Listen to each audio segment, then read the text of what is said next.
दोस्तों नमस्कार। मैं संजय शर्मा स्वागत करता हूं एक बार फिर आपका आपके अपने चैनल श्रुति कोश में। और हम बात करने वाले हैं दोस्तों मौलिक अधिकारों की।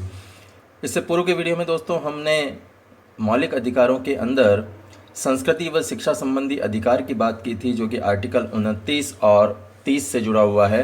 अब हम बात करेंगे आर्टिकल 32 की, क्योंकि आर्टिकल 31 जो है आपको पता है कि संपत्ति का अधिकार जो है वो हटा दिया गया है, निरसन उसका कर दिया गया है। हालांकि हम जब मौलिक अधिकार कंप्लीट हो जाएंगे तो उसके बाद आर्टिकल 31 को भी डिस्कस करेंगे कि आखिर उसमें था क्या और वर्तमान परिस्थिति उसकी क्या है। एक छोटा सा यहाँ पर मैं बता देता हूँ उसके बारे में, आर्टिकल 31 के बारे में। तो हम शुरू कर रहे हैं दोस्तों। मौलिक अधिकार, मौलिक अधिकार और मौलिक अधिकार जो हैं वो आर्टिकल 12 से 35 तक हैं। तो आज हम बात करने वाले हैं आर्टिकल 32 की। उससे पहले आर्टिकल 31 की अगर मैं बात करूं तो आर्टिकल 31 जो है वो दोस्तों जुड़ा हुआ था संपत्ति का अधिकार इसमें था, और इसे समाप्त कर दिया गया है, समाप्त कर दिया गया है। और अब ये संपत्ति का जो अधिकार है ये समाप्त किसके माध्यम से किया गया? ये किया गया दोस्तों संवैधानिक संशोधन जो 44वां था हमारा, 44वां संविधान संशोधन 1978, इसके द्वारा ये समाप्त कर दिया गया।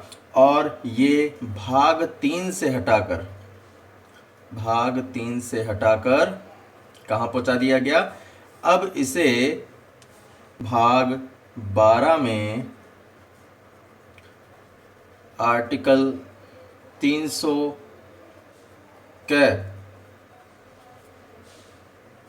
के रूप में डाल दिया गया है। तो पहले कहाँ था? भाग 3 में था, लेकिन भाग 3 से अब इसको हटा दिया गया है और अब ये भाग 12 के अंदर आर्टिकल 300 के रूप में उल्लेखित है। तो ये संपत्ति का अधिकार अब क्या बना दिया गया है? कानूनी अधिकार बना दिया गया है, कानूनी अधिकार।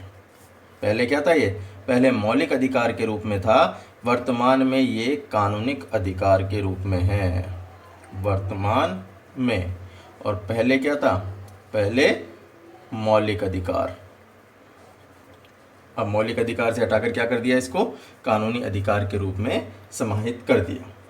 अब हम बात करते हैं दोस्तों आर्टिकल 32 की, क्योंकि आर्टिकल 31 में से जो प्रश्न पूछे जाते हैं वो यही पूछे जाते हैं कि कौन से संविधान संशोधन के द्वारा आर्टिकल 31 को हटाया गया या संपत्ति अधिकार को हटाया गया। तो यह हटाया गया 44वें संविधान संशोधन द्वारा, और अब उसे कहाँ सम्मिलित कर दिया गया है? तो अब भाग 12 के अंदर उसको सम्मिलित कर दिया गया है आर्टिकल 300 के आधार पर।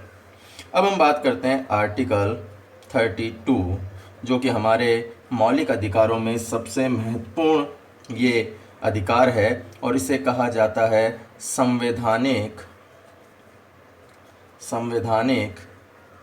उपचारों का अधिकार, संवैधानिक उपचारों का अधिकार। दोस्तों जब हम बात करते हैं संविधान के मूल अधिकारों की, तो मूल अधिकारों के उल्लेख से अधिक दोस्तों महत्वपूर्ण बात उन्हें क्रियान्वित करने की होती है, जिसके बिना मूल अधिकार अर्थहीन हो जाएंगे। संविधान निर्माताओं ने दोस्तों इस उद्देश्य को पूरा करने के लिए संवैधानिक उपचारों का जो ये अधिकार है इसे भी संविधान में स्थान दिया गया है। और ये क्या कहता है? इसका तात्पर्य यही है कि नागरिक अधिकारों को लागू करने के लिए सर्वोच्च न्यायालय या उच्च न्यायालयों की शरण ली जा सकती है। संवैधानिक उपचार की बात की ना, तो संवैधानिक उपचार के लिए सबसे पहली चीज इसमें क्या हो गई? इसकी पहली चीज यही हो गई कि नागरिक अधिकारों की या अधिकारों को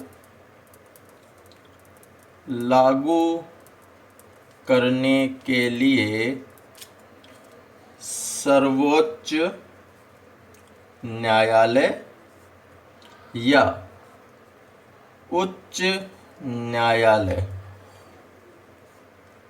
की शरण ले सकते हैं। देखिए, जहां संवैधानिक उपचारों की बात कह दी, वहीं पे ये चीज निकलकर इसमें से सामने आ जाती है कि साहब जो नागरिक अधिकार हैं, अगर उनका उल्लंघन किया जाता है तो वो न्यायालय की शरण ले सकते हैं। और इन न्यायालयों के द्वारा व्यवस्थापिका द्वारा निर्मित उन सभी कानूनों और कार्यपालिका के कार्यों को असंवैधानिक घोषित कर दिया जाएगा जो क्या करेंगे, मौलिक अधिकारों का उल्लंघन करेंगे, मौलिक अधिकारों के विरुद्ध होंगे। और इस प्रकार की व्यवस्था के कारण ही दोस्तों, एक महत्वपूर्ण प्रश्न यहाँ पे मैं लिखने जा रहा हूँ, इस प्रकार की व्यवस्था के कारण ही डॉक्टर भीमराव अंबेडकर ने आर्टिकल 32 को क्या कहा कि ये संविधान की आत्मा है। देखिए, एक महत्वपूर्ण प्रश्न है, काफ़ी बार परीक्षा में पूछा गया है कि हमारे मौलिक अधिकारों को संविधान की आत्मा किसने कहा है, तो संविधान की आत्मा कहा है डॉक्टर भीमराव अंबेडकर ने। तो भारतीय संविधान के आधार पर मौलिक अधिकारों को संविधान का हृदय तथा आत्मा किसने कहा है, तो ये कहा है डॉक्टर भीमराव अंबेडकर ने। और उन्होंने क्या कहा था, देखिए, उन्होंने ये बात कही थी कि यदि कोई मुझसे यह पूछे कि संविधान का वह कौन सा अनुच्छेद है जिसके बिना संविधान शून्य हो जाएगा, तो अनुच्छेद 32 को छोड़कर मैं और किसी अनुच्छेद की ओर संकेत नहीं कर सकता। तो इसलिए उन्होंने क्या कहा कि यह तो संविधान का हृदय तथा आत्मा है।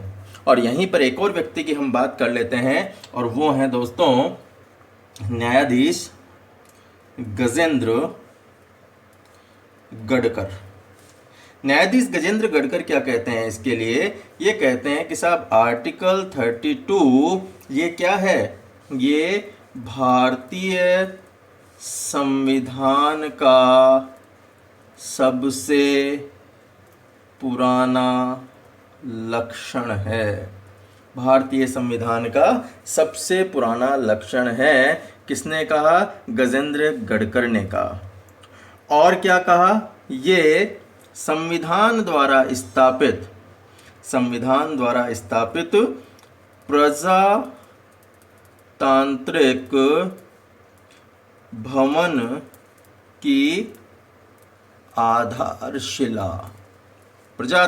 भवन की आधारशिला है। ये कहा आर्टिकल 32 के बारे में। तो ये कुछ महत्वपूर्ण चीज़ें आर्टिकल 32 के बारे में कही गई गजेंद्र गढ़कर के द्वारा और अंबेडकर जी के द्वारा। दोस्तों, यहाँ पर हमें ये चीज़ दिख रही है कि आर्टिकल जो 32 है ये अन्य अधिकारों को क्या करता है, प्रकारात्मक बनाता है। यह अधिकार अन्य अधिकारों को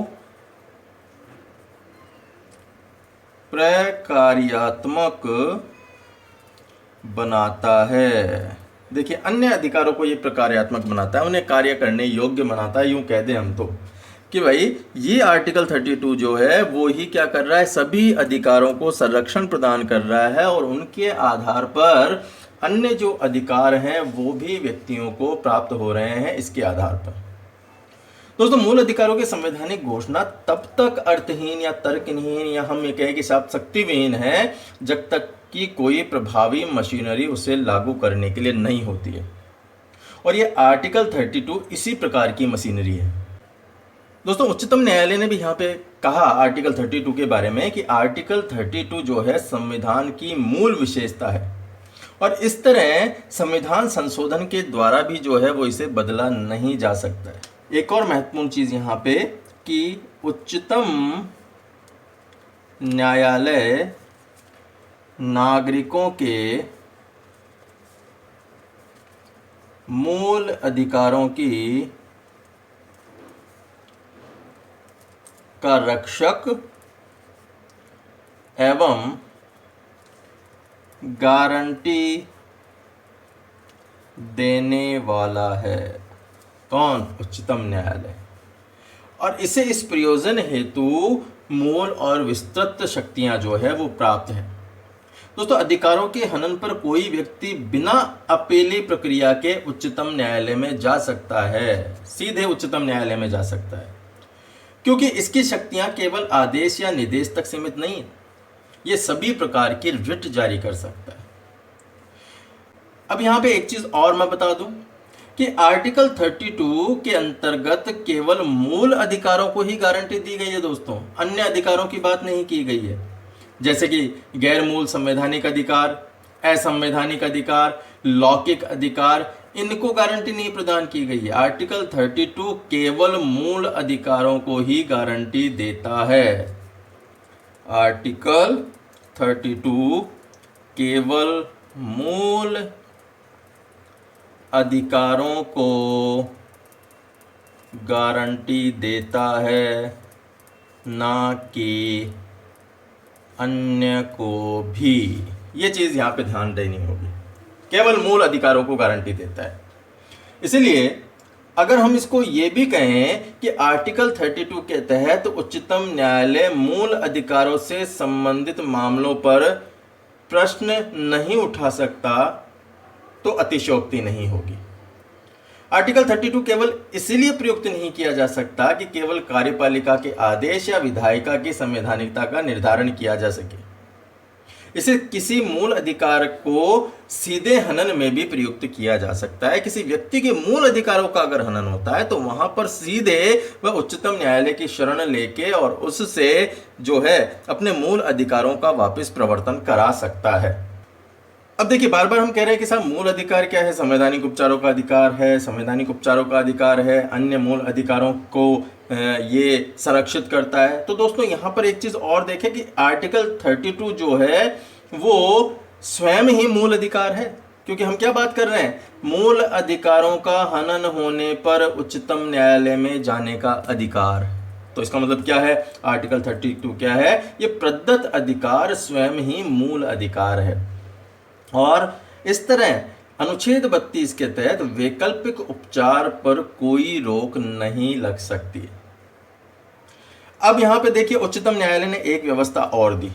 हम यहां क्या बात कर रहे थे कि उच्चतम न्यायालय और उच्च न्यायालय दोनों में जाया जा सकता है। तो यहां पर आर्टिकल 32 के तहत आप कहां जा सकते हैं? उच्चतम न्यायालय में जा सकते हैं। तो उच्चतम न्यायालय ने यह व्यवस्था दी कि जब अनुच्छेद 226 के तहत उच्च न्यायालय के माध्यम से राहत का विकल्प मौजूद हो तो उसे पहले उच्च न्यायालय ही जाना चाहिए। यानी आर्टिकल 226 के तहत उच्च न्यायालय में भी मूल अधिकारों के लिए जाया जा सकता है। ये चीज़ भी ध्यान रखनी होगी कि आप सीधे उच्चतम न्यायालय के बजाय पहले उच्च न्यायालय के अंदर भी जाकर अपने मूल अधिकारों के प्रवर्तन की बात कर सकते हैं, उन्हें लागू करवाने की बात कर सकते हैं। ठीक है। अब दोस्तों, सर्वोच्च न्यायालय और उच्च न्यायालयों के द्वारा नागरिकों के मौलिक अधिकारों की रक्षा के लिए कुछ रिट जारी की गई है, और ये रिट 5 प्रकार की जारी की गई है, 5 प्रकार के लेख जारी किए गए हैं। तो अब हम बात करते हैं आर्टिकल 32 के अंतर्गत आने वाले रिट की। Writ, WRIT, writ. ठीक है। और ये रिट क्या है दोस्तों? 5 तरह की ये रिट जो है वो जारी की जाती है आर्टिकल 32 के तहत। दोस्तों, उच्चतम न्यायालय यानी आर्टिकल 32 के तहत और उच्च न्यायालय यानी आर्टिकल 226 के तहत रिट जारी कर सकते हैं। और ये रिट कौन कौन सी है? देखिए, ये 5 तरह की रिट है। पहली है बंदी प्रत्यक्षीकरण, बंदी प्रत्यक्षीकरण। दूसरी है परमादेश, परमादेश। तीसरी है प्रतिषेध, प्रतिषेध।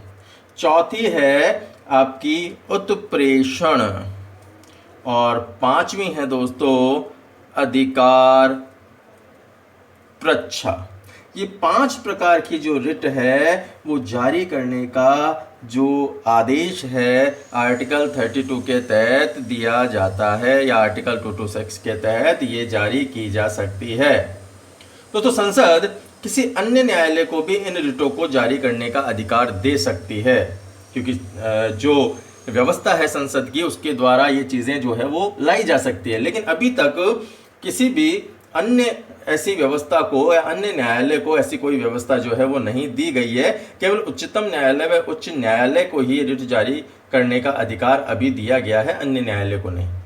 अगर हम बात करें 1950 से पहले की, तो दोस्तों केवल कलकत्ता, बम्बई और मद्रास उच्च न्यायालय को ही रिट जारी करने का अधिकार था 1950 से पहले। 1950 से पहले किस किस को यह अधिकार था? 1950 से पहले कलकत्ता, बम्बई और मद्रास उच्च न्यायालय को ही, मद्रास उच्च न्यायालय को ही रिट जारी करने का अधिकार था, सिर्फ इनको ही अधिकार था। और अनुच्छेद 226 अब सभी उच्च न्यायालयों को रिट जारी करने की शक्ति प्रदान करता है। अब ये रिट कहां से लिए गए? ये रिट लिए गए दोस्तों अंग्रेजी कानून से। कहां से ली गई ये ली गई अंग्रेजी कानून से। वहां क्या कहा जाता था इनको? वहां इन्हें कहा जाता था विशेषाधिकार रिट। क्या कहा जाता था? विशेषाधिकार रिट, ये कहा जाता था। और इन्हें राजा द्वारा जारी किया जाता है, जिन्हें अब भी न्याय का झरना कहा जाता है। क्या कहा जाता है? न्याय का झरना, ये कहा जाता है। कहाँ बात कर रहे हैं हम अंग्रेजी कानून की बात कर रहे हैं। और अंग्रेजी कानून में इन्हें विशेषाधिकार रिट कहा जाता था, जो कि राजा के द्वारा जारी की जाती थी। राजा के द्वारा जारी की जाती थी और इन्हें न्याय का झरना कहा जाता है।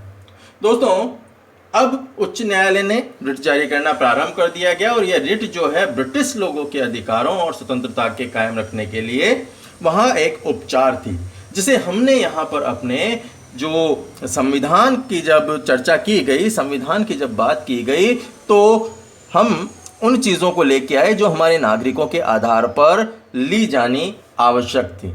क्योंकि हमने बात की कि हम जब संविधान के स्रोतों की बात कर रहे थे, तो संविधान के स्रोतों के अंदर हमने ये चीज़ देखी थी कि हमारे जो संविधान के अंदर आर्टिकल लिए गए हैं वो अन्य जो देश हैं, कई देश है, चाहे आयरलैंड हो, चाहे अमेरिका हो, चाहे ब्रिटेन हो, चाहे हम 1935 के अधिनियम की बात करें, इन सभी से हमने कुछ ना कुछ चीज़ें जो है वो ली है और अपने संविधान को विस्तृत संविधान के रूप में बनाया है।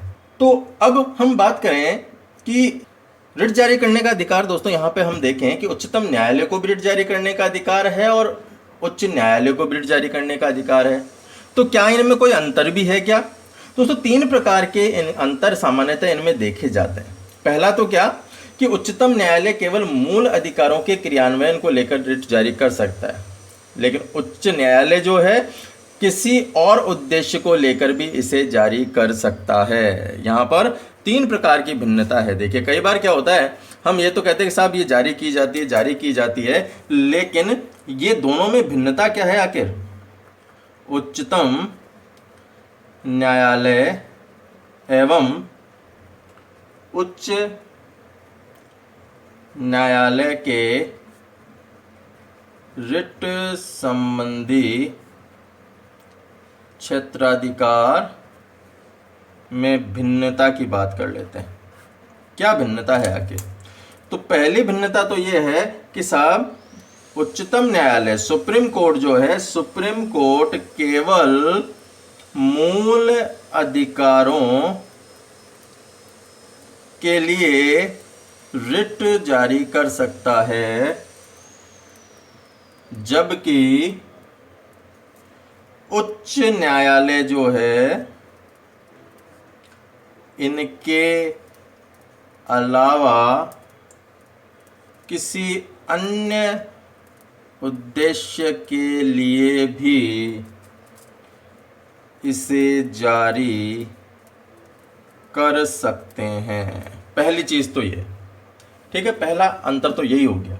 किसी अन्य उद्देश्य के लिए भी उच्चतम न्यायालय जो है इसे जारी कर सकते हैं। अब दोस्तों यहाँ बात की जाए कि साहब ये अन्य उद्देश्य क्या है, तो अन्य उद्देश्य क्या दोस्तों, अन्य उद्देश्य का यहाँ पर अभिप्राय है किसी सामान्य कानूनी अधिकार के संबंध में, कानूनी अधिकार के संबंध में, यानी जहां पर कानूनी अधिकारों का उल्लंघन हो रहा हो वहां पे भी उच्च न्यायालय द्वारा ये रिट जो है वो जारी की जा सकती है।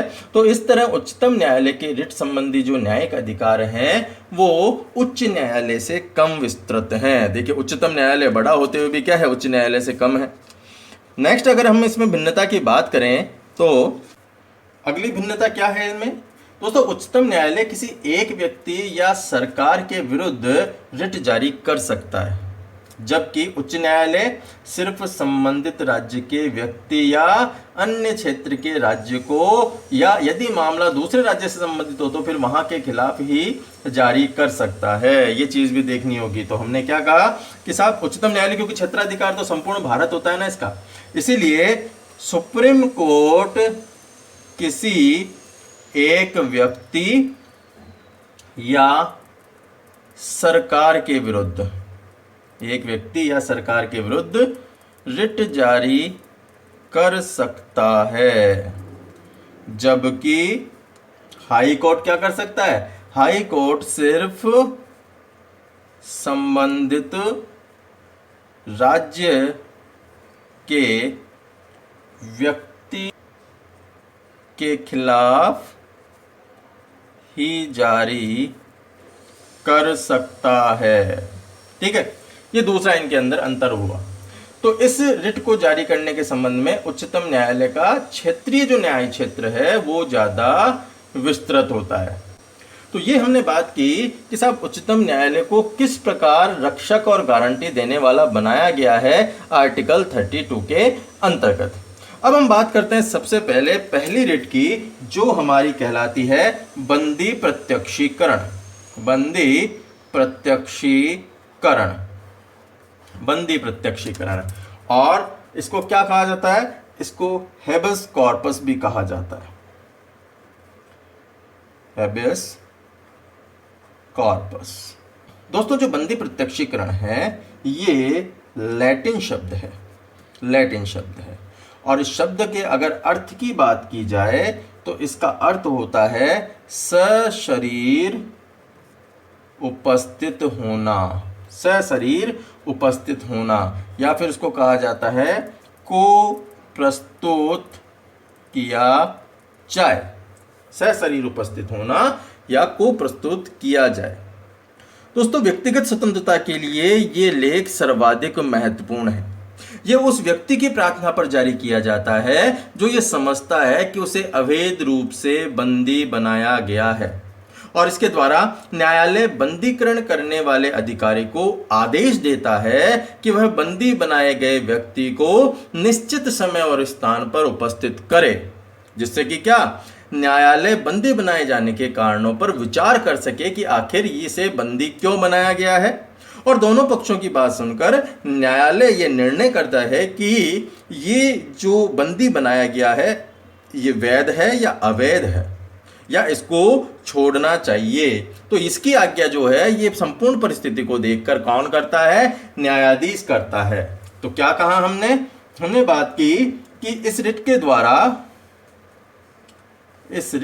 द्वारा न्यायालय व्यक्ति को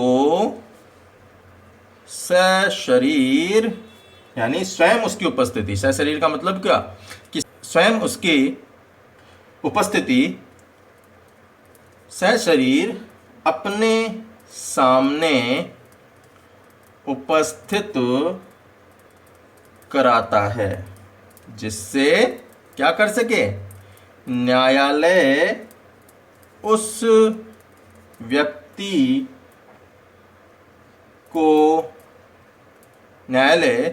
व्यक्ति को बंदी बनाए जाने की कारणों को जान सके। न्यायालय उस व्यक्ति को बंदी बनाए जाने के कारणों को जान सके। यहाँ इसका तात्पर्य यह हुआ। और हमने क्या बात की कि अगर व्यक्ति को, यदि उस बंदी को रखना अवैधानिक है तो न्यायालय उस व्यक्ति को क्या कर सकता है? उस व्यक्ति को मुक्त कर सकता है। उस व्यक्ति को मुक्त कर सकता है। और तीसरी चीज यहां और हमने बात की कि ये जो रिट है, ये रिट सरकारी अधिकारी एवं निजी लोगों यानी दोनों के विरुद्ध जारी हो सकती है, चाहे वो सरकारी हो चाहे वो निजी हो। अगर ऐसी स्थिति किसी व्यक्ति को बंदी बनाया जाता है तो उनके खिलाफ जारी की जा सकती है यदि उन्होंने किसी व्यक्ति को बंदी बना रखा हो। तो ये कहती है हमारी बंदी प्रत्यक्षीकरण दोस्तों।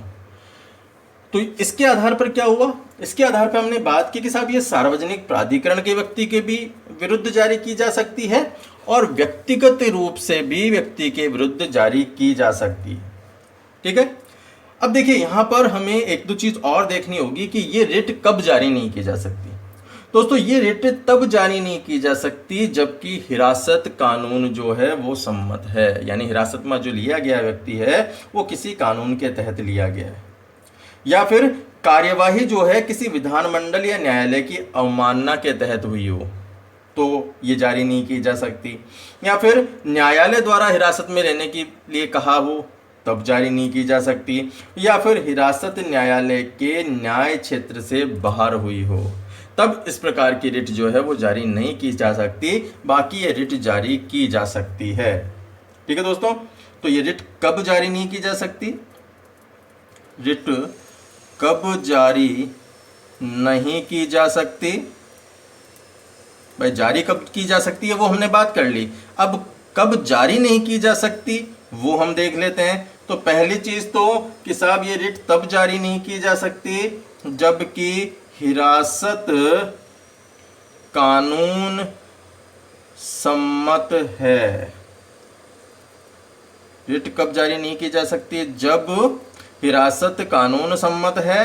दूसरी, कार्यवाही किसी विधानमंडल या न्यायालय की अवमानना करने के कारण हुई हो, अवमानना के तहत हुई हो तब भी ये रिट जारी नहीं की जा सकती।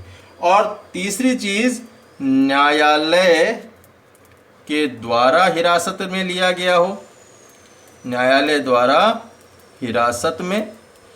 और चौथी चीज, हिरासत न्यायालय के क्षेत्राधिकार से बाहर हुई हो। तो इन कंडीशन के अंदर रिट जारी नहीं की जा सकती। अन्यथा बंदी प्रत्यक्षीकरण की रिट जारी की जा सकती है जब किसी व्यक्ति को अनावश्यक रूप से बंदी बना लिया जाता है। तो ठीक है। तो ये बात की हमने बंदी प्रत्यक्षीकरण की। नेक्स्ट हम बात करते हैं दोस्तों अगली इसके रिट की, जो है परमादेश। परमादेश। अब परमादेश क्या है? इसको कहा जाता है मैंडामस।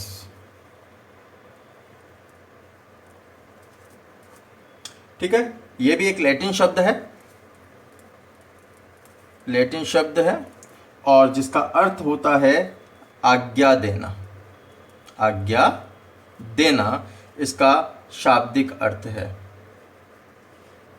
शाब्दिक अर्थ आज्ञा देना। तो इसको अन्य और क्या कहा जाता है? हम आदेश देते हैं। देखिए परमादेश, तो इसको क्या कह सकते हैं हम आदेश देते हैं, ये भी इसका शाब्दिक अर्थ होता है। हम आदेश देते हैं या आज्ञा देना इसका शाब्दिक अर्थ है।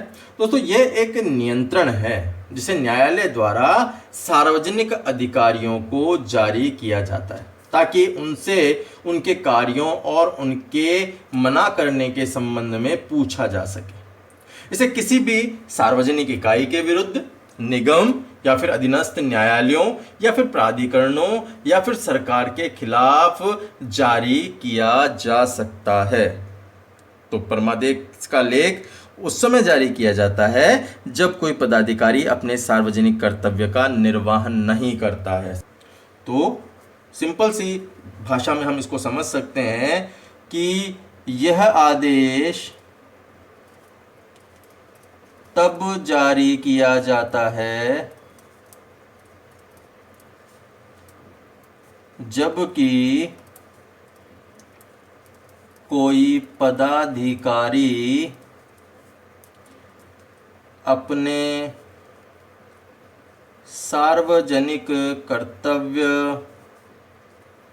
का निर्वाह नहीं करता, तब ये आदेश जारी किया जा सकता है। यानी वो सरकारी पद पर बैठा है और उसका कोई कानूनी कार्य है और उसने अपने कर्तव्य पालन में ढिलाई बरती है, उस कार्य को करने से मना कर दिया है, तो ऐसी कंडीशन में उसके खिलाफ परमादेश लेख जो है वो जारी किया जा सकता है। ठीक है, और ये हमने अभी बात की थी कि यह लेख उच्चतर न्यायालयों द्वारा निम्न न्यायालयों के प्रति जारी किया जा सकता है। ठीक है, उच्चतम न्यायालय निम्न न्यायालयों के विरुद्ध भी जारी किया जा सकता है ये। और उच्च न्यायालय परमादेश का प्रयोग जो है वो मूल अधिकारों की रक्षा के अलावा अन्य मामलों में भी करते हैं, कई बार ये देखा जाता है। अब यहाँ पे एक चीज और देख लें कि परमादेश राष्ट्रपति राज्यपाल को परमादेश जारी नहीं किया जा सकता। ठीक है, अन्य को जारी किया जा सकता लेकिन राष्ट्रपति और राज्यपाल को यहाँ पर परमादेश जारी नहीं किया जा सकता है। ये यहाँ पर एक और चीज है। तो मैं यहाँ पे आपको ये बता देता हूँ कि आखिर ये परमादेश रिट जारी किसे नहीं की जा सकती। परमादेश रिट जारी नहीं किया जा सकता है। किसके विरुद्ध जारी नहीं किया जा सकता है? पहली चीज तो निजी व्यक्तियों या किसी इकाई के विरुद्ध। निजी व्यक्तियों के खिलाफ परमादेश जो रिट है वो जारी नहीं की जा सकती, क्योंकि हमने बात क्या की, जो पदाधिकारी है और सार्वजनिक कर्तव्य करने के लिए हो। अब ये पदाधिकारी कि आप अगर लिखें यहाँ पे तो सरकारी लिख सकते हैं, सरकारी पदाधिकारी। ठीक है, तो उनके खिलाफ जारी की जा सकती है, निजी के लिए नहीं। दूसरी चीज, ऐसे विभाग जो गैर संवैधानिक है, ऐसे विभाग जो गैर संवैधानिक हैं उनके विरुद्ध परमादेश रिट जारी नहीं की जा सकती है। तीसरी चीज, जब कर्तव्य विवेकानुसार हो तब जारी नहीं की जा सकती। जब कर्तव्य विवेकानुसार हो, यानी सार्वजनिक कर्तव्य नहीं हो, ऐसी कंडीशन में इसे जारी नहीं किया जा सकता है। और चौथी चीज, संविदात्मक दायित्व को लागू करने के विरुद्ध। जहां पर संविदा है तो वहां पर इसे लागू नहीं किया जा सकता। संविदात्मक दायित्व को लागू करने के विरुद्ध भी परमादेश जारी नहीं किया जा सकता। जहां पे कोई संविदा बन गई है वहां पर फिर वो संविदा को तो करना ही पड़ेगा पूरी। ठीक है, और पांचवी चीज अगर हम यहां देखें तो अभी हमने बात की थी कि भारत के राष्ट्रपति और राज्यों के राज्यपाल के विरुद्ध भी परमादेश की रिट जारी नहीं की जा सकती। और अंतिम चीज अगर हम यहां देखें तो उच्च न्यायालय के जो मुख्य न्यायाधीश हैं, जो न्यायिक क्षमता में कार्यरत हैं, उनके विरुद्ध भी ये जो रिट है वो जारी नहीं की जा सकती। तो देखा हमने यहाँ पे कि परमादेश के जो रिट है वो किसी सार्वजनिक पदाधिकारी के ऊपर सार्वजनिक कर्तव्य का निर्वाह नहीं करने के कारण यह लागू की जा सकती है, ये जारी की जा सकती है, लेकिन वो ऐसे व्यक्तियों के विरुद्ध जारी नहीं की जा सकती जो कि निजी हैं, जो गैर संवैधानिक विभाग से जुड़े हुए हैं, जो कर्तव्य विवेकानुसार उनका कर्तव्य है, जो संविदात्मक दायित्व को लागू करने के विरुद्ध ये जारी नहीं की जा सकती है, राष्ट्रपति और राज्यपालों के विरुद्ध ये जारी नहीं की जा सकती, और उच्च न्यायालय के मुख्य न्यायाधीश जो कि न्यायिक क्षमता के आधार पर कार्यरत हो, उसके खिलाफ जो है ये रिट जारी नहीं की जा सकती है परमादेश की। नेक्स्ट हम बात करते हैं अगली रिट की, जो है प्रतिषेध।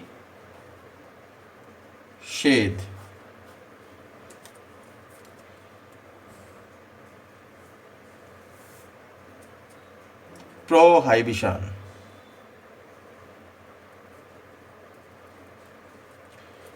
क्या है ये प्रतिषेध? दोस्तों ये भी अगर बात करें तो लैटिन शब्द है और इसका शाब्दिक अर्थ है किसी कार्य के प्रतिपादन,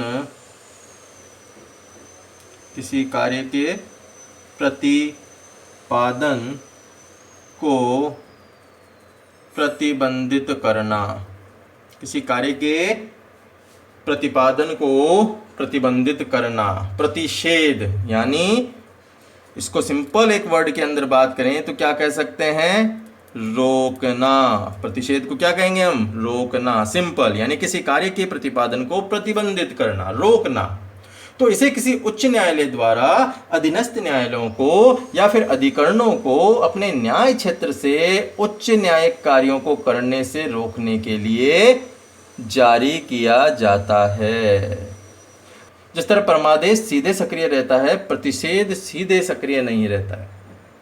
ठीक है, तो इसका प्रयोग, तो प्रतिषेध में क्या होता है? प्रतिषेध में उच्चतम न्यायालय निचले न्यायालय को संबंधित मामले में कार्य करने से मना कर देता है। ये एक प्रतिषेध के रूप में या रोकने के रूप में हमने सिंपल सी यहाँ पर भाषा में इसको बात की।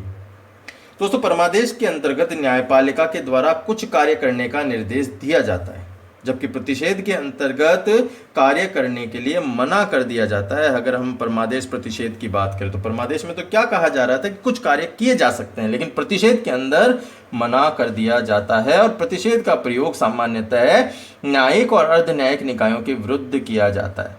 प्रतिषेध का प्रयोग व्यक्तियों के विरुद्ध नहीं किया जा सकता है। ये यहाँ पर हमें एक और चीज यहाँ पर देखनी होगी।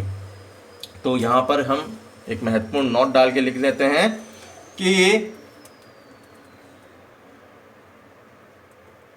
प्रतिषेध संबंधी रिट सिर्फ न्यायिक और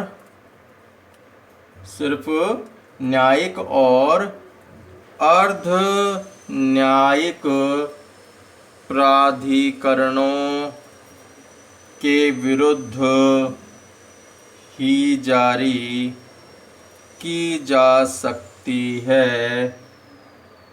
निजी व्यक्ति के विरुद्ध, व्यक्तियों के विरुद्ध नहीं। ठीक है, तो न्यायिक और अर्धन्यायिक प्राधिकरणों के विरुद्ध जारी की जा सकती है, निजी व्यक्तियों यानी व्यक्तियों के विरुद्ध ये जारी नहीं की जा सकती है। और ये प्रशासनिक प्राधिकरण, विधायी निकाय को एवं निजी व्यक्ति निकाय, ये जो चीज़ें हैं नहीं की जा सकती। नेक्स्ट हम बात करते हैं दोस्तों उत्प्रेषण। उत्प्रेषण उत्प्रेषण दोस्तों, उत्प्रेषण का दोस्तों शाब्दिक अर्थ है मंगाना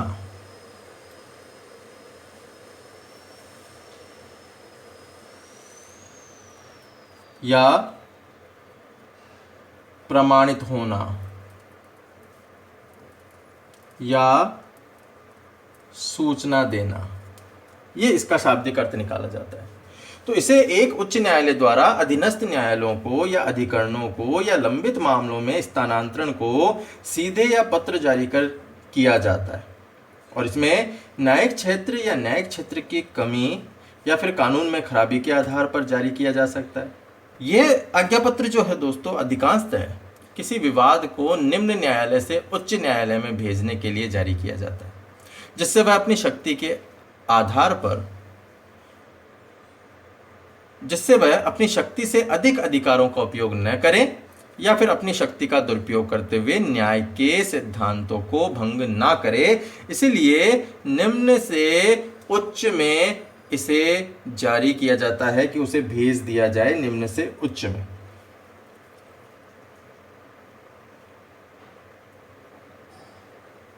तो किन किन आधारों पर ये अपने पास बुलाया जा सकता है, देख लेते हैं यहां पे। उच्चतम न्यायालय कोई भी मामला अपने पास मंगा सकता है जिसमें पहली चीज किसी न्यायालय ने अपने क्षेत्राधिकार का उल्लंघन किया हो तो मंगा सकता है। ठीक है, अपने क्षेत्राधिकार का उल्लंघन किया हो।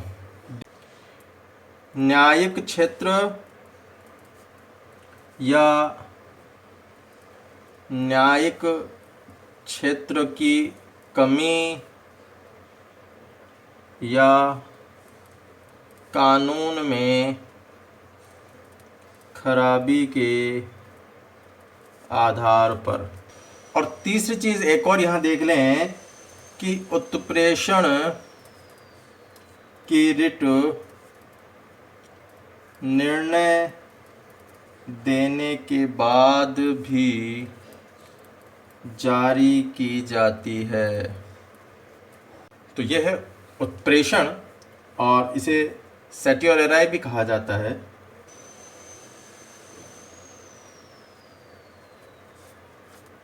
ठीक है, तो ये मंगा लेना, प्रमाणित होना या सूचना देना इसका अर्थ है। और उच्चतम न्यायालय कोई भी मामले अपने पास मंगा सकता है जबकि किसी न्यायालय ने अपने क्षेत्राधिकार का उल्लंघन किया हो, न्यायिक क्षेत्र या न्यायिक क्षेत्र की कमी की हो, या कानून में खराबी अगर उसने की है, गलत कोई डिसीजन दिया है, तो ऐसी कंडीशन में उसे मंगाया जा सकता है। और उत्प्रेषण की रिट जो है निर्णय देने के बाद भी जारी की जा सकती है। नेक्स्ट हम बात करते हैं दोस्तों अगली एक रिट की, और जो है अधिकार प्रच्छा। अधिकार प्रच्छा, तो अधिकार प्रच्छा क्या है, देखिए अधिकार प्रच्छा इसको कहते हैं को वारंटो।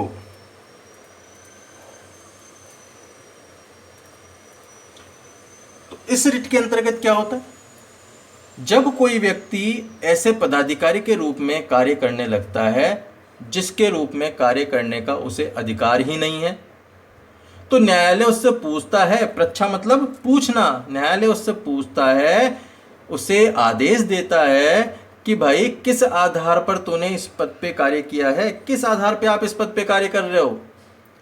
और जब तक वह इसका संतोषजनक उत्तर नहीं देता है वह वहां पर कार्य नहीं कर सकता है। तो अधिकार परीक्षा का मतलब क्या है, पूछना कि भाई आप किस आधार पर इस पद पर कार्य कर रहे हो। ठीक है, तो क्या है अधिकार परीक्षा, जब कोई व्यक्ति